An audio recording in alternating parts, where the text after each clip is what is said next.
Saudara yang dikasihi Tuhan, kalau saudara bisa mendengarkan suara saya dengan baik, tolong lambaikan tangannya, sebab saya khawatir suara saya nggak jelas atau suaranya timbul tenggelam, saudara. Syukur kalau pagi hari ini kita bisa kembali berkumpul dan mengikuti acara renungan bersama dengan Gembala di hari yang ketiga.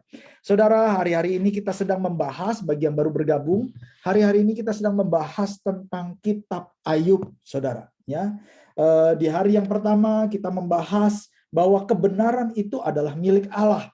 Ya, kebenaran bukan dari manusia, bukan dari apa yang kita kerjakan atau apa yang pernah kita lakukan, tapi kebenaran sejati adalah milik Allah.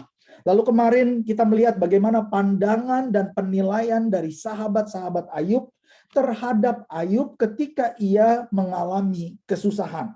Ya, ternyata teman-temannya Ayub, sahabat-sahabatnya tidak bisa memahami dan mengerti keadaan atau perasaan yang dialami oleh Ayub.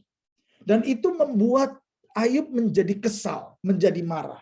Ya, nah hari ini saudara, kita akan melihat di dalam seri yang ketiga, saya berikan judul sharing pagi hari ini, pandangan kita terhadap Tuhan dan orang lain ketika kita ada dalam penderitaan. Ya, kalau kemarin kita melihat pandangan orang lain terhadap kita ketika kita ada di dalam penderitaan, tetapi hari ini kita akan membahas tentang pandangan kita terhadap Tuhan dan terhadap orang lain ketika saudara dan saya mengalami penderitaan atau tekanan yang berat. Yang pertama, saudara, Alkitab mengatakan ketika Ayub mengalami tekanan, ketika Ayub mengalami kesusahan dan penderitaan yang berat, maka pandangan Ayub terhadap Allah jadi berubah. Pandangan Ayub terhadap Allah jadi negatif, saudara. Nah, saya mau menunjukkan kepada saudara sebuah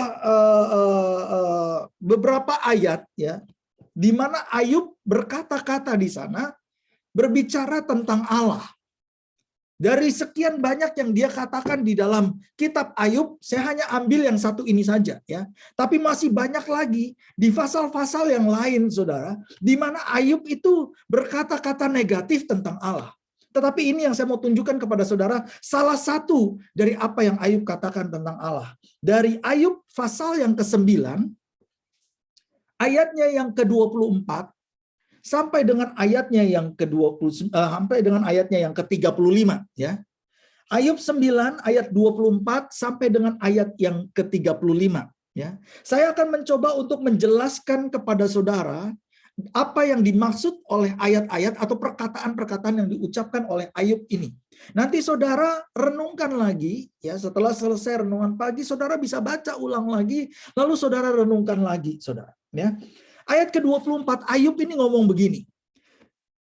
Bumi telah diserahkan ke dalam tangan orang fasik, dan mata para hakimnya telah ditutupnya. Ya, ditutupnya, nyanya itu huruf besar berarti ditutup oleh Tuhan. Kalau bukan oleh dia, D-nya huruf besar yaitu Tuhan, oleh siapa lagi? Saudara, dari perkataan ini kita bisa melihat bagaimana Ayub itu berpikiran negatif terhadap Tuhan.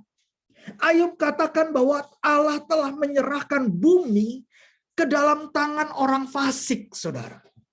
Bahwa mata para hakim yang ada di bumi, yang seharusnya bisa mengadili dengan benar, yang seharusnya bisa memutuskan dengan adil, tetapi ternyata telah ditutup oleh Allah sedemikian rupa, sehingga mereka yang seharusnya bisa menghakimi dengan adil, mereka justru menghakimi dengan semena-mena. Penindasan terjadi di mana-mana. Kelaliman justru terjadi semakin merajalela. Dan siapa yang menutupnya? Siapa yang mengizinkan orang fasik bertambah banyak? Keadilan itu tidak ada. Bahkan kelaliman merajalela. Siapa yang mengizinkan itu? Menurut Ayub, di dalam penderitaannya, ketika ia dalam tekanan, Ayub berpikir bahwa Pasti Tuhan yang telah mengizinkan itu terjadi. Kalau bukan Dia, siapa lagi? Kalau bukan Tuhan yang telah menutup mata para hakim, yang telah mengizinkan banyak kelaliman terjadi, siapa lagi? Hari-hari ini di tahun 2000-an, di abad ke 2000-an, Saudara, tahun 2021 masih banyak orang yang bertanya, kalau Tuhan itu baik, kenapa Tuhan mengizinkan penderitaan terjadi di seluruh dunia? Mengapa Tuhan izinkan air mata terjadi di seluruh dunia? Saudara, pertanyaan yang sama juga keluar dari Ayub. Ayub berkata, kalau bukan Tuhan yang melakukan itu, siapa lagi? Di dalam tekanan, di dalam penderitaannya, maka sudut pandang dan perspektif Ayub terhadap Allah jadi negatif. Pikirannya jadi selalu negatif tentang Tuhan. Ayat ke-25 dikatakan begini. Hari-hariku berlalu lebih cepat daripada seorang pelari. Ya, Ayub mulai menggunakan kiasan di sini. Dia sedang bercerita bagaimana kehidupannya, hari-hari kehidupannya itu cepat banget lewatnya. Ya. Lenyap tanpa melihat bahagia. Ayat 26. Meluncur lewat laksana perahu dari pandan. Seperti raja wali yang menyambar mangsanya. Cepat banget. Ayat 27. Bila aku berpikir, aku hendak melupakan keluh kesahku, mengubah air mukaku dan bergembira, maka takutlah aku kepada segala kesusahanku. Aku tahu bahwa Engkau tidak akan menganggap aku tidak bersalah. Ayat ke-27 ini Ayub sedang berkata begini. Kalau aku mau coba lupain masalah deh. Kalau aku mau coba untuk tersenyum, untuk sejenak menyingkirkan segala keluh kesah, segala beban berat, aku pengen senang sebentar aja. Aku pengen senyum di depan anak-anakku. Aku ingin senyum di depan keluarga atau teman-temanku. Untuk sementara waktu saja. Aku ingin mengubah air mukaku. Aku ingin bergembira, melupakan segala keluh kesah, segala tekanan dan penderitaan. Maka takutlah aku kepada segala kesusahanku. Mungkin ada saudara yang pernah ngalamin seperti Ayub. Ketika kita lagi ada dalam pergumulan yang berat. Rasanya tekanan itu berat benar. Bawaannya sedih terus. Tapi kita kadang-kadang nggak mau orang lain melihat kita sedih. Kadang-kadang tuntutan keadaan membuat kita rasanya pengen menyingkirkan segala kesedihan kita, segala pergumulan kita. Lalu kemudian kita mencoba untuk memaksa untuk memakai senyuman di muka kita. Tapi seringkali ketika kita mencoba untuk menyingkirkan keluh kesah kita, justru ketakutan, kekhawatiran, kecemasan itu balik lagi, saudara. Saya yakin saudara pernah ngalamin seperti itu. Kita coba untuk melupakan itu. Kita coba bilang, ya sudahlah, kita serahkan aja kepada Tuhan. Ya sudahlah, aku mau belajar untuk percaya. Ya sudahlah, aku mencoba untuk belajar untuk berserah. Lalu kemudian kita mencoba untuk tersenyum. Untuk memenuhi hati kita dengan sukacita. Tetapi nggak lama kemudian, pikiran ketakutan, kecemasan, kesusahan, itu balik lagi. Hal ini sering terjadi, saudara. Dan hal ini dialami oleh Ayub. Makanya Ayub nulis kalimat ini. Aku tahu, kata Ayub, bahwa Engkau tidak akan menganggap aku tidak bersalah. Tuhan pasti nganggap, menurut Ayub, Tuhan pasti nganggap Ayub bersalah. Ayat 29. Ayub berkata, aku dinyatakan bersalah. Apa gunanya aku menyusahkan diri dengan sia-sia?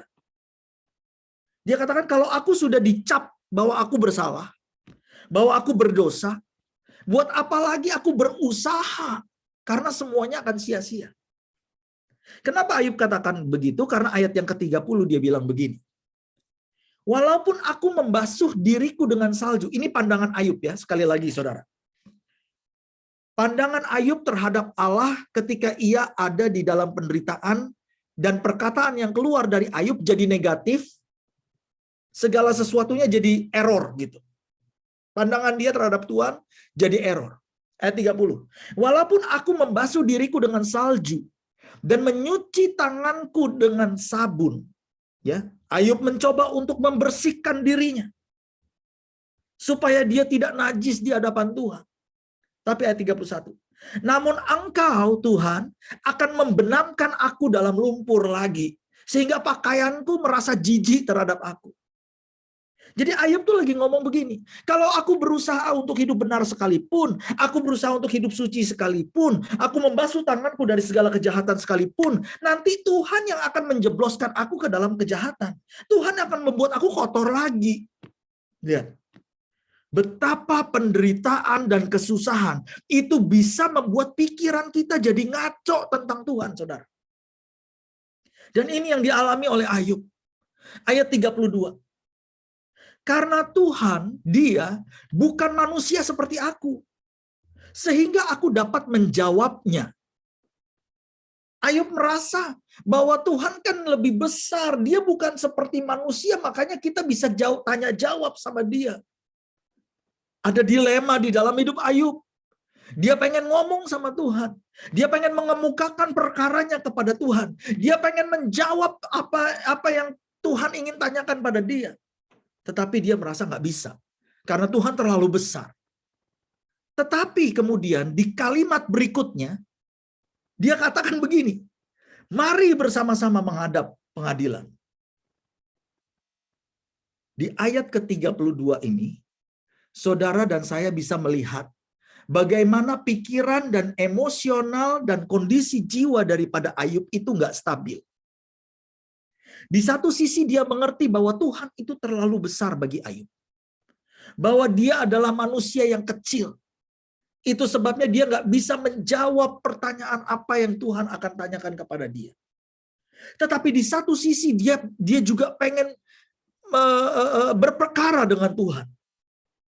Dia pengen tanya sama Tuhan, kenapa hal ini terjadi dalam hidupku?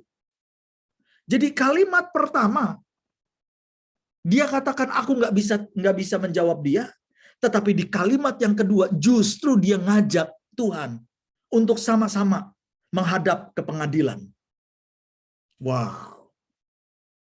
Bukankah ketika kita mengalami penderitaan yang berat, pergumulan, kesukaran, seringkali kita juga berkecamuk hati dan pikiran kita. Kadang kita tahu kebenaran dan kita memperkatakan kebenaran, tetapi di satu titik kemudian kita berkata sesuatu yang berbeda. Sama seperti yang Ayub lakukan di sini.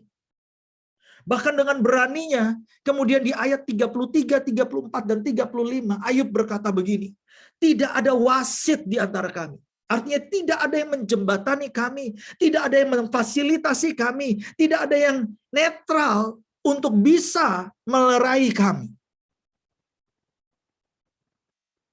Tidak ada wasit di antara kami yang dapat memegang kami berdua. Wah, ini sudah mau duel artinya dengan Tuhan. Ini sudah mau nantang Tuhan.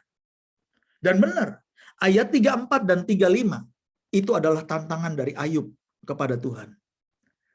Dan dia bilang begini, biarlah Tuhan menyingkirkan pentungnya daripadaku. Jangan aku ditimpa kegentaran terhadap dia. Maka aku akan berbicara tanpa rasa takut terhadap dia. Karena aku tidak menyadari kesalahanku. Jadi Ayub itu lagi bilang begini sama Tuhan. Kalau mau kita datang bersama-sama menghadap pengadilan yuk. Tetapi karena nggak ada wasit di antara kita, singkirkan pentungmu. Jangan pakai kuasamu. Jangan nyatakan kebesaranmu untuk menekan aku. Supaya aku nggak ditimpa kegentaran. Maka aku akan berbicara terang-terangan sama engkau. Kalau aku nggak takut. Kalau aku nggak diancam. Kalau aku nggak ditekan. Karena sesungguhnya aku nggak merasa bahwa aku ada salah. Itu yang dikatakan oleh Ayub. Saudara, kenapa saya tunjukkan ini kepada saudara? Supaya kita mengerti dan melihat bahwa apa yang dialami oleh Ayub itu juga pernah kita alami, saudara. Bahwa selama ini bahwa kita berpikir bahwa Ayub adalah orang benar, maka perkataannya benar, maka dia tidak ada salahnya. Itu tidak seperti yang kita pikirkan dahulu. Ternyata di dalam penderitaan, di dalam kesusahannya, Ayub memperkatakan kata-kata yang gak pantas terhadap Tuhan.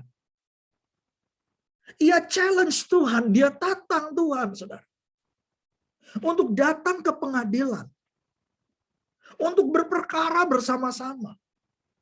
Bahkan dia berkata, kalau bisa Tuhan jangan pakai pentungmu. Jangan takut-takuti aku. Ayo sama-sama kita duduk. Dan aku akan bertanya kepadamu. Sebab aku nggak merasa bersalah. Seringkali ketika saudara dan saya mengalami beban yang berat, kesukaran dan penderitaan yang berat, pandangan kita terhadap Allah juga jadi negatif. Sama seperti Ayub. Kalau saudara bisa mengerti dan bisa merasakan apa yang saya katakan, tolong lambaikan tanganmu. Ya, iya. Bukan cuma saudara saja, saya juga segitu, saudara sama. Itu manusiawi. Pandangan kita terhadap Allah jadi negatif. Bahkan terkadang kita nyalain Allah, kita nyalain Tuhan. Seakan-akan Tuhan yang menyebabkan kesusahan ini terjadi. Tuhan yang harus bertanggung jawab atas kesulitan dan penderitaan yang kita alami. Tanpa kita sadari kita tuduh Tuhan. Tuhan jahat. Tuhan kejam. Tuhan semena-mena. Padahal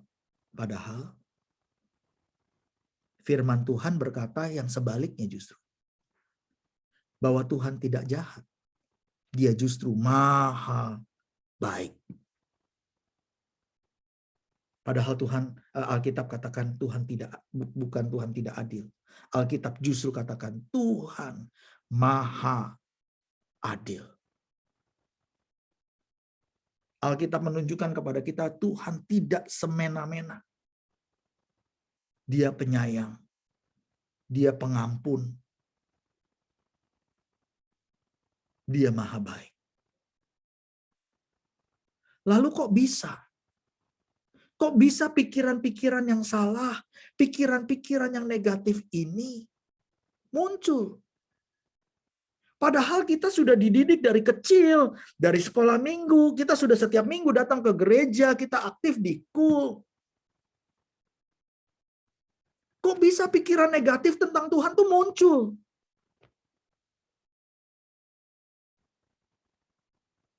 Salah satunya karena reseptor kita, antena kita. Ketika kita ada di dalam penderitaan, itu bisa error, saudara. Error. Makanya seringkali kita berpikir tentang segala sesuatunya jadi negatif ketika saudara dan saya ada di dalam penderitaan. Kita ngelihat hidup jadi lebih negatif. Kita ngelihat segala sesuatu yang terjadi di sekeliling kita jadi negatif. Kita ngelihat Allah dengan kacamata yang negatif. Kita mulai melihat Alkitab bilangnya Allah penyayang, pengasih, panjang sabar. Tapi kok kenyataannya berbeda. Aku dibiarkan mengalami penderitaan seperti ini. Mana kebenaran Alkitab? Nah, saudara, saya mau katakan begini. Memang sering kali dalam hidup ini, kebenaran firman Tuhan itu berbeda dengan kenyataan yang kita sedang alami. Sekali lagi, seringkali saudara akan temukan nantinya bagaimana kebenaran firman Tuhan itu seringkali berbeda dengan kenyataan yang kita alami. Loh Pak, kok bisa? Bisa. Itu sebabnya perlu jembatan yang menjembatani antara kebenaran firman Tuhan dengan kenyataan. Karena kalau nggak ada jembatannya, maka kenyataan ini tidak akan berubah dan selaras seperti firman Tuhan. Untuk kenyataan realita hidup kita bisa menjadi selaras dengan firman Tuhan, maka kita perlu jembatan antara firman Tuhan dengan realita kenyataan hidup. Jembatannya disebut iman. Itu jembatannya. Jembatan yang menghubungkan antara firman Tuhan, kebenaran firman, dengan realita kehidupan. Jembatannya namanya iman. Dengan iman itulah ketika saudara melihat bahwa kenyataan realita hidup tidak seperti yang dikatakan oleh firman Tuhan, saudara akan berkata bahwa aku tetap percaya apa yang dikatakan firman, bahwa firman itu tidak berubah dulu, sekarang, dan selama-lamanya. Aku percaya di dalam kuasa firman, bahwa firman lebih berkuasa dari kenyataan hidup. Firman lebih berkuasa daripada keputusan dokter, daripada apa yang dokter katakan bahwa aku sudah sakit, tidak ada harapan sama sekali. Aku percaya bahwa firman Tuhan itu lebih berkuasa daripada kata-kata orang bank, atau daripada kata-kata debt collector. Aku tahu bahwa firman Tuhan lebih berkuasa daripada segala kata-kata manusia, karena aku tahu bahwa firman Tuhan adalah kebenaran yang hakiki. Amin. Itu sebabnya iman penting. Karena iman itu yang menjembatani antara firman dengan kenyataan, realita. Dan kalau ini bisa dijembatani dengan iman, realita atau kenyataan itu lambat laun akan diselaraskan dengan firman. Saudara akan mulai melihat, oh ternyata mujizat masih ada. Oh ternyata Tuhan itu baik. Oh ternyata Tuhan masih melakukan mujizatnya. Oh Tuhan masih menjawab doa kita. Oh apa yang dikatakan oleh firman itu betul. Maka ini akan semakin lama semakin selaras dengan firman Tuhan. Tetapi kalau saudara dan saya tidak ada jembatannya, ini nggak akan ketemu, saudara. Ini nggak akan selaras. Maka ini akan selama-lamanya terpisah. Nah, yang menjadi masalah adalah ketika saudara dan saya mengalami pergumulan yang berat, beban yang berat, jembatan ini jadi terganggu, saudara. Iman kita jadi terganggu. Sehingga akhirnya seringkali kita error. Kita lebih condong untuk melihat kepada kenyataan daripada kita melihat kepada firman Tuhan. Karena jembatannya itu error. Nah ini yang saya selalu, hamba-hamba Tuhan juga selalu di dalam pergumulan dan penderitaan, kita selalu katakan, ayo kita harus teguhkan iman kita. Kita harus tetap percaya kepada Tuhan. Kenapa? Kalau jembatan ini error, kita akan melihat kepada kenyataan terus. Dan kita akan tenggelam di dalam realita kenyataan. Dan akhirnya kita nggak bisa memperkatakan firman Tuhan, kita nggak mempercayai lagi firman Tuhan, kita kecewa dengan Tuhan, lalu kita undur dari Tuhan. Saudara mengerti apa yang saya katakan?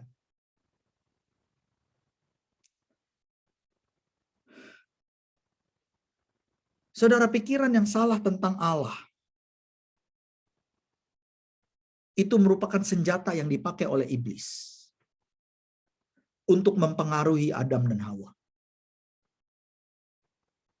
Adam dan Hawa digoda jatuh di Taman Eden. Karena pikirannya dimanipulasi oleh iblis. Sehingga mereka berpikiran negatif terhadap Allah. Saya mau mengajak kita semua untuk membuka dalam kitab Kejadian pasal 3. Ayat yang pertama sampai dengan ayat yang ke-6. Kita akan lihat.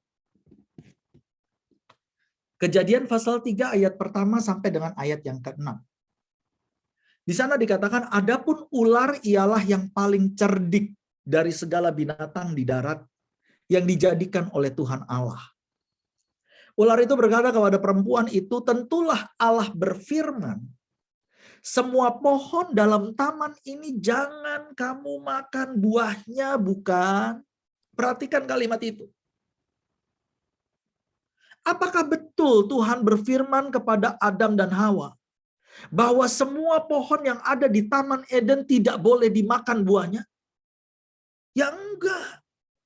Enggak. Tuhan justru berkata sebaliknya, saudara. Bahwa semua yang ada di Taman Eden itu boleh dimakan buahnya. Kecuali buah dari pohon pengetahuan yang baik dan yang jahat. Yang lain semuanya boleh dimakan. Tetapi iblis memanipulasi kebenaran firman Tuhan. Memutarbalikkan keadaan seakan-akan Tuhan tidak mengizinkan Adam dan Hawa untuk makan semua yang terbaik yang ada di Taman Eden. Lalu saut perempuan itu kepada ular itu, buah pohon-pohonan dalam taman ini boleh kami makan? Boleh.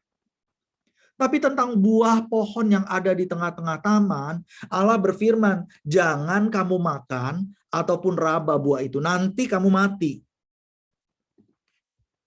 Dijawab, di counter kok.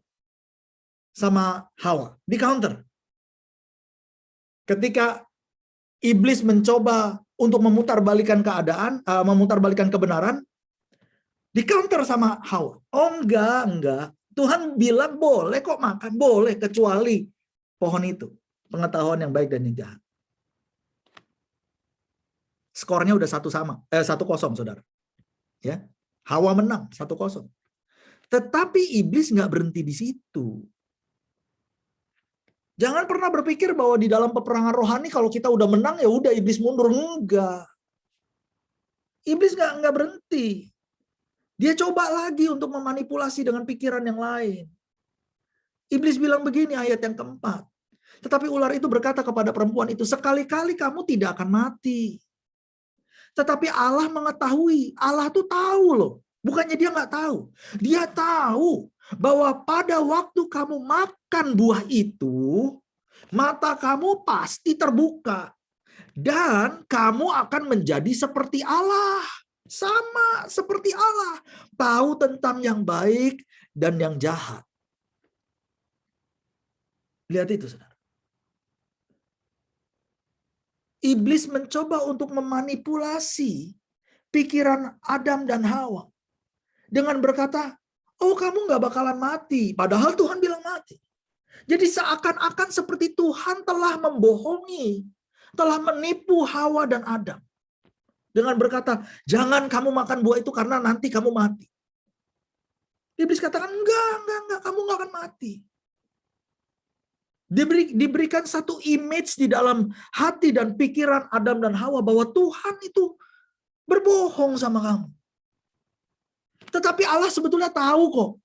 Tahu bahwa kamu tuh nggak bakal mati. Tahu, dia juga tahu.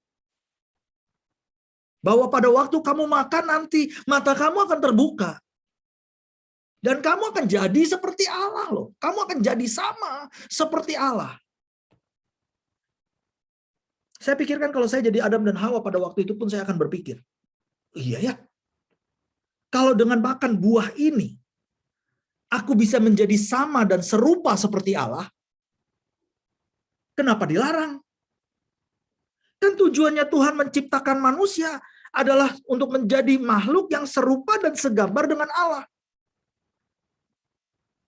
Tetapi kalau aku nggak bisa makan buah itu, dan aku tidak tahu apa yang baik dan yang jahat seperti Allah tahu yang baik dan yang jahat, maka aku bukan seperti Allah dong. Aku tidak diciptakan serupa dan segambar dengan Allah dong. Ada sesuatu yang Allah sembunyikan. Ada sesuatu yang Allah nggak kasih tahu sama saya. Ada sesuatu yang ditutup-tutupi oleh Tuhan. Dan karena iblis berhasil memanipulasi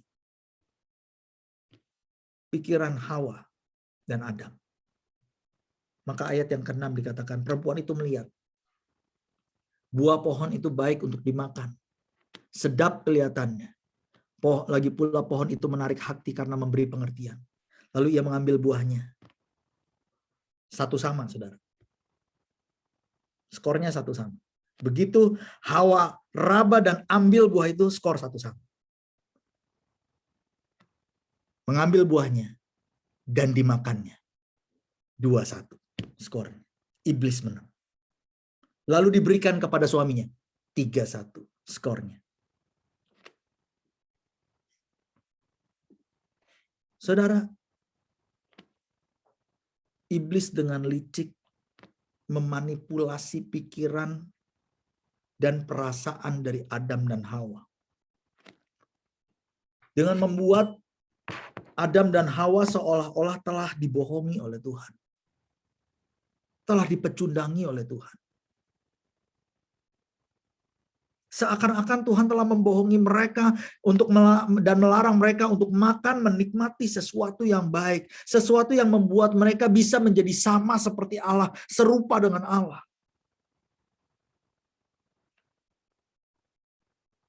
Dan karena iblis berhasil memanipulasi pikiran mereka, mereka jatuh. Iblis juga sering memanipulasi pikiran kita. Terutama ketika kita lagi dalam keadaan ragu, keadaan bimbang, lagi dalam keadaan tertekan, berbeban berat. Iblis juga sering bermain di situ, saudara. Seringkali pikiran-pikiran seperti, bukankah Yesus datang ke dunia dikatakan firman bahwa ia untuk datang memberikan hidup dan hidup dalam kelimpahan. Kok aku nggak ngalamin kelimpahan? Katanya aku orang diberkati. Tapi hidupku kok masih susah? Aku sudah bayar persepuluhan. Memberikan persembahan. Kok aku nggak ngalamin kelimpahan? Aku sudah melayani Tuhan dengan sungguh-sungguh. Kok masih ngalamin seperti ini? Pernah nggak dengar orang berkata, atau bahkan kita sendiri berpikir, rasanya kok lebih enak jadi orang biasa aja ya, daripada jadi orang Kristen. Rasanya lebih enak jadi jemaat aja deh, daripada jadi pelayan Tuhan. Udah undur aja dari pelayanan. Nggak usah pelayanan-pelayanan lah. Lebih enak duduk aja, jadi jemaat biasa. Tuhan nggak adil. Hati-hati. Pikiran-pikiran seperti itu adalah pikiran-pikiran yang tidak selaras dengan firman. Hati-hati. Kalau pikiran-pikiran itu timbul dalam benak kita atau pikiran kita, cek apakah iman itu masih menjembatani antara firman dengan realita. Jangan-jangan iman kita sedang tergoncang, jangan-jangan iman kita itu sedang error. Dan iblis bermain di situ untuk menggocoh kita. Hati-hati. Yang kedua, saudara. Wah, sudah jam segini. Saya minta waktu 10 menit ya, saudara ya. Yang kedua. Bukan hanya pandangan Ayub terhadap Tuhan menjadi negatif karena penderitaan. Tetapi penderitaan telah membuat pandangan Ayub terhadap orang lain, terhadap sahabat-sahabatnya, terhadap orang di sekelilingnya dia, menjadi negatif, saudara. Kalau saudara lihat dari percakapan-percakapan Ayub dengan sahabat-sahabatnya, kita bisa menangkap sinyal bahwa setiap kali Ayub menjawab pernyataan teman-temannya, ia selalu bereaksi. Dia selalu emosional, dia selalu marah, dan dia selalu mengucapkan kata-kata yang pedas untuk menjawab perkataan daripada Elifaz, Bildad, dan Zofar. Bahkan kemarin, saudara, saya tunjukkan kepada saudara.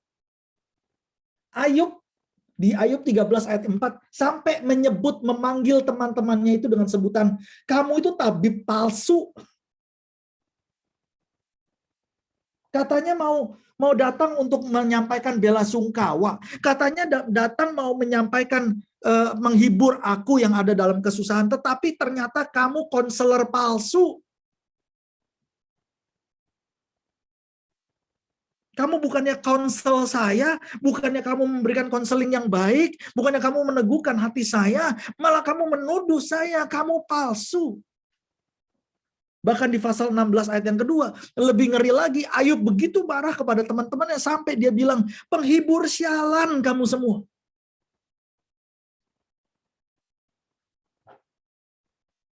Ayub begitu marah karena dia merasa bahwa teman-temannya semua telah menuduh dia dan mencela dia, saudara. Ayub merasa bahwa sahabat-sahabatnya bukan berpihak kepada Ayub, bukan mencoba untuk ngertiin keadaannya, tetapi mereka justru malah nyalahin dia. Mereka bahkan yakin pasti Ayub udah berbuat dosa. Hal ini yang membuat Ayub itu jadi tersinggung. Jadi gerah. Jadi marah. Ayub marah sama teman-temannya. Ayub marah dengan keadaan yang sedang terjadi. Dan Ayub marah kepada Tuhan. Ketika saudara dan saya mengalami pergumulan yang berat, kesusahan yang berat, hati dan pikiran kita seringkali terpengaruh dengan masalah yang terjadi, saudara. Pikiran kita dan perasaan kita jadi gampang negatif. Kita jadi orang yang sensitif. Gampang tersinggung. Gampang marah. Saudara mengerti apa yang saya katakan? Pernah nggak ngalamin? Ketika kita dalam keadaan berat, kita dalam tekanan berat, tiba-tiba jadi gampang bete, gampang tersinggung, sensitif. Orang ngomong sedikit tersinggung kita, tersinggung. Kita jadi emosional, kata-kata kita jadi kata-kata yang kasar, tajam. Tajam seperti silet. Ya. Kenapa bisa begitu? Karena tekanan dan pergumulan yang berat telah merusak antena reseptor kita. Antena reseptor yang biasanya memproses informasi, memproses situasi, memproses keadaan. Antena kita yang biasanya bisa berpikiran dengan baik ketika mendengar perkataan orang. Antena yang biasanya positif ketika melihat tindakan orang, gara-gara pergumulan yang berat, antena kita jadi error. Jadi orang bertindak apa, kita melihatnya negatif. Orang lagi melakukan apa, kita negatif. Orang lagi ngomongin apa, kita merasa bahwa orang lagi ngomongin kita. Padahal belum tentu, saudara. Dia lagi ngomongin harga jahe mungkin, atau harga telur di pasar, tapi kita udah tersinggung dulu gitu. Lu ngomongin gua ya?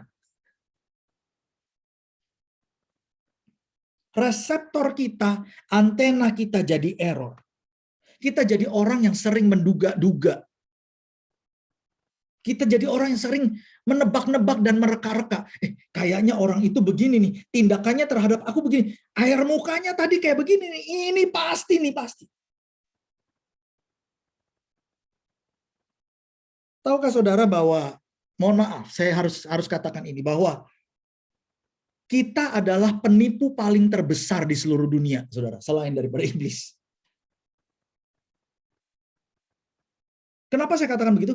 Karena kita paling sering nipu diri kita sendiri.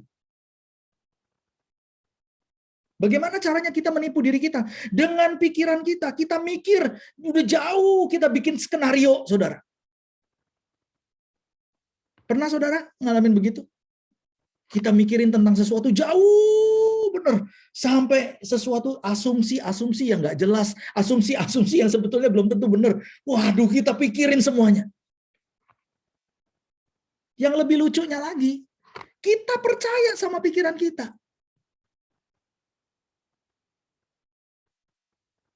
Contoh, kita lagi nggak suka dengan satu orang nih, si A. Lalu tiba-tiba malam itu waktu kita tidur, kita ngimpi tentang si A. Di dalam mimpinya itu, si A memang berbuat jahat sama kita.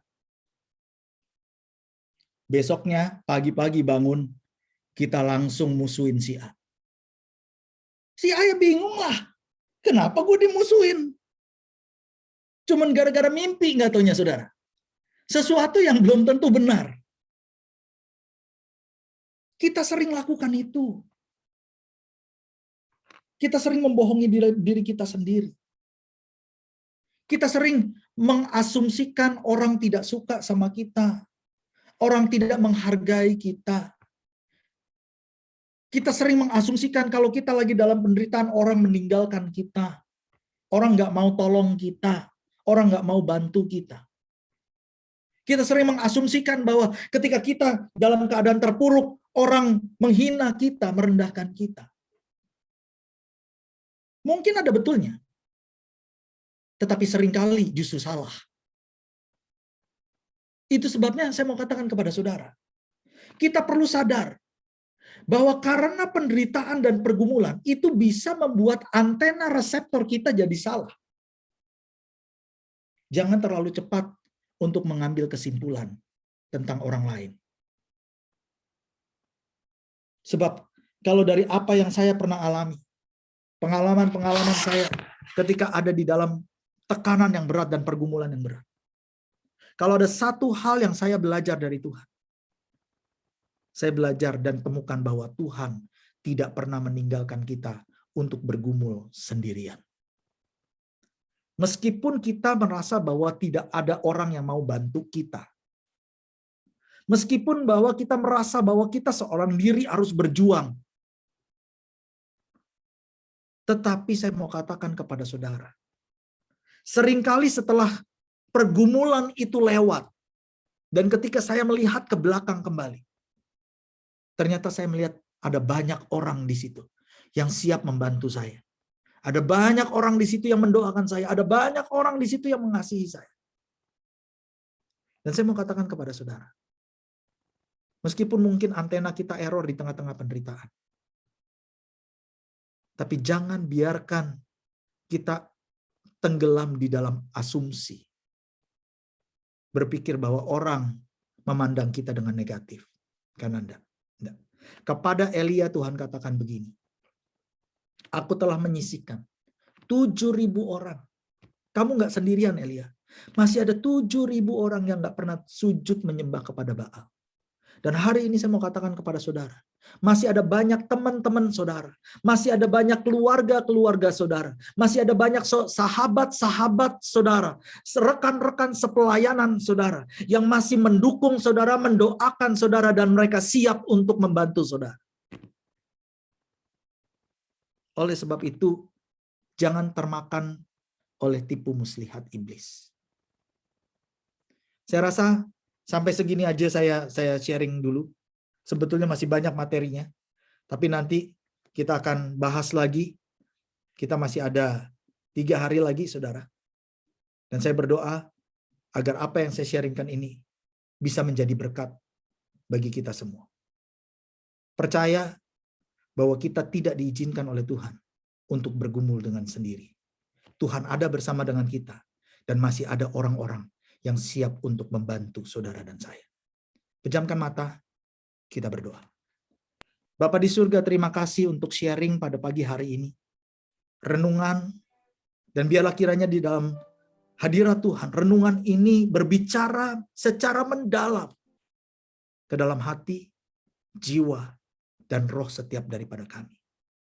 Aku berdoa Tuhan, hari-hari ke depan ini biar kami dapat melihat Engkau di dalam pergumulan, di dalam kesusahan yang berat, di dalam air mata kami. Biarlah kiranya kami tetap bisa melihat Engkau.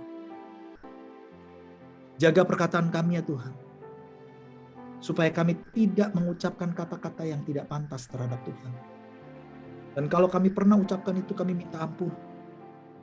Kalau pandangan kami pernah salah, kami minta ampun. Dan hari ini kalau jembatan kami rusak, iman kami sedang goyah, kami minta agar Kau kuatkan dan teguhkan kembali. Selaraskan realita hidup kami dengan firman Tuhan. Supaya kami terus melihat anugerah demi anugerah, perkenanan demi perkenanan, dan pertolongan demi pertolongannya daripada Tuhan. Terima kasih Bapa. Di dalam nama Tuhan Yesus, kami mengucap syukur kepadamu dan berdoa. Amin. Saya serahkan kepada host untuk membaca Pentakosta ketiga. Puji Tuhan, mari saya mengajak kita bersama-sama untuk mendeklarasikan Pentakosta ketiga. 1, 2, 3. Pentakosta ketiga. Pentakosta ketiga adalah pencurahan Roh Kudus yang dahsyat di zaman ini, melebihi yang terjadi di Azusa Street. Pentakosta ketiga akan mengakibatkan penuaian jiwa yang terbesar dan yang terakhir sebelum Tuhan Yesus datang kembali. Pentakosta ketiga akan membangkitkan generasi Yeremia, yaitu anak-anak muda yang dipenuhi Roh Kudus, cinta mati-matian kepada Tuhan Yesus, tidak kompromi terhadap dosa, dan akan bergerak untuk memenangkan jiwa. Pentakosta ketiga lahir di Indonesia dan bergerak ke bangsa-bangsa. Gerakan ini dari timur ke barat dan akan kembali ke Yerusalem. Pentakosta ketiga akan memberikan kuasa untuk menyelesaikan amanat agung, dan setelah itu Tuhan Yesus datang kembali. Haleluya. Puji Tuhan, saya serahkan Mari kembali kita kepada angkat. Bapak. Mari kita angkat tangan kita dan buka hati kita. Bapa di surga, hamba-Mu mengucap syukur untuk sesi pagi hari ini.